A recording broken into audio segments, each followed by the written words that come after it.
Encore merci, bana monde entier partout. Bozo Landela. Émission Labino Bolingami, émission du patron présentée par Kevin Fatak FTK, l'arc-en-ciel de la presse congolaise. Au Kakande to misala osala Labino musala kitoko.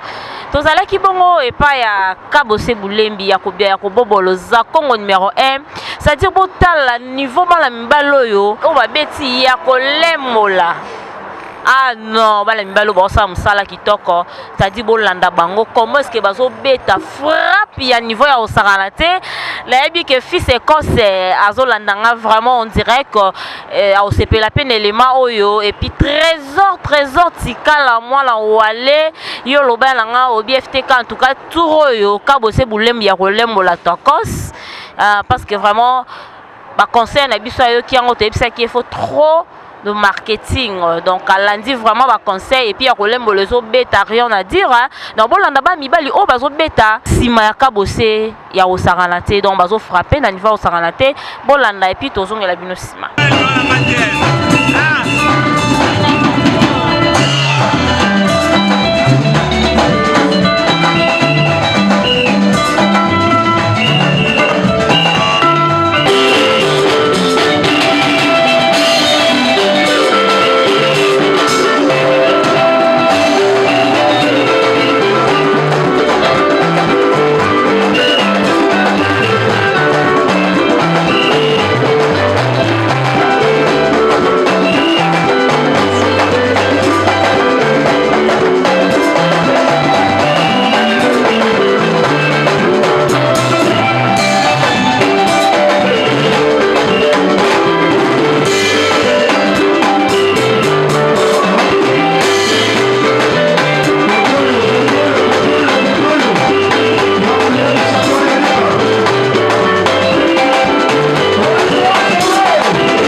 De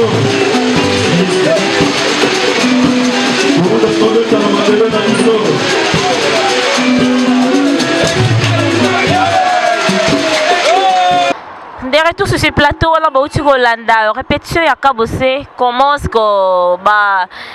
sima ba horizon solo nazomona ba horizon solo vraiment commence que ba beti na niveau ya osaranate donc ba nzela ba même biso na kolembola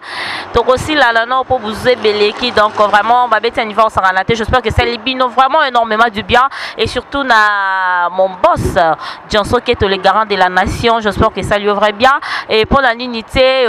Robert Bantende et ça lui ouvrait bien donc il est mawana. Alors bomoni commence ko ba danser pe bazobina ba danser bango pe babinaki na ya kolembola bazo compter toujours ko sala musala comme il faut parce que très bientôt bozwa bukambe tout donc kalamingité bozwa je n'aurais qu'il y a bukambe tout alors vraiment d'ici là portez-vous bien toza toujours on a pendant ça la bino musala comme il faut. Ah oui, to suka ki wana te to continue toujours surtout ba umbu na bino to zalaka toujours pendant ça la bino musala. Alors to suka ki toujours na opalate to continue ki tina la zamba et pas le roi de la forêt to kende na kati vraiment bolanda ba image commence que répétition et les kaki jeudi na kati la zamba plage. J'espère que l'élément oyo et comme ça là énormément du bien na pas muke balunga li passe à bon c'est-à-dire yé na kata changu kwenti kwa mon côté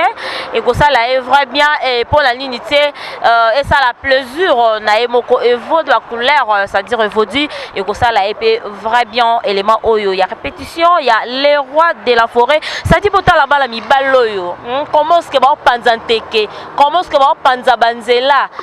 ba msuna olo ba kombote mais vous découvrir bango comme ça to rolobelango lisusu c'est parti.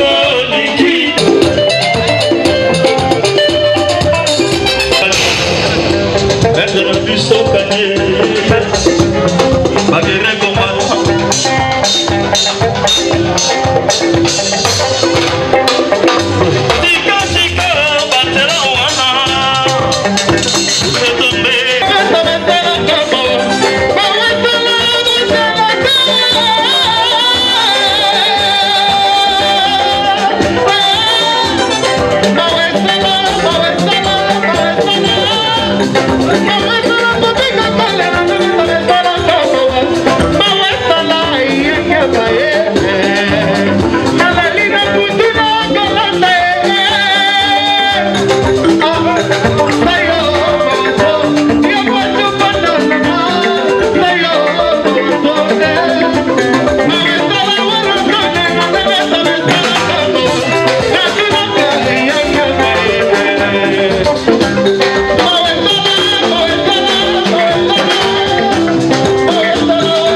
Montréal ala babi c'est-à-dire il est vraiment à bilili na ndenge moko ya osangana te tozana toujours pour ça la bino musala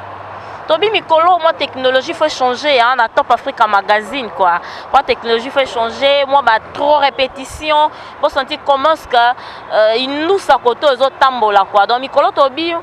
moi trop de jeux kota ba répétition pour découvrir artiste na bino comment est-ce que ba travailler à makasi awa na kino bolandaka na album te et tout mais kaka banze mwana besoin na album bolanda ngo pe na ba répétition et ça la vrai bien donc tous on a toujours pendant ça la bien musala émission prochaine bozwa ba répétition il y a Watanabe bozwa ba répétition il y a Ferregola pourquoi pas il y a Fali et tout consort bozwa toujours na Top Africa magazine sans oublier ba interview pe kozala mais du moins mikolo to betaka système ya répétition alors vraiment élément na ezaki pour na plaisir na bino ba obalova Top Africa magazine on a besoin ya Rolanda ngo kota na site na biso un site responsable pour les responsables www.topafricamagazine.net au côté au monde arabe bilingue boye ça dit nulle part ailleurs kaka na Top Africa magazine clin d'œil spécial à toi mon boss Johnson qui est le garant de la nation le pasteur sans Bible donc vraiment papa tout ça on a toujours pour nous ça là musala qui toi encore merci à toi Allah qui était derrière la caméra encore merci à toi et d'ici là portez-vous bien ciao ciao.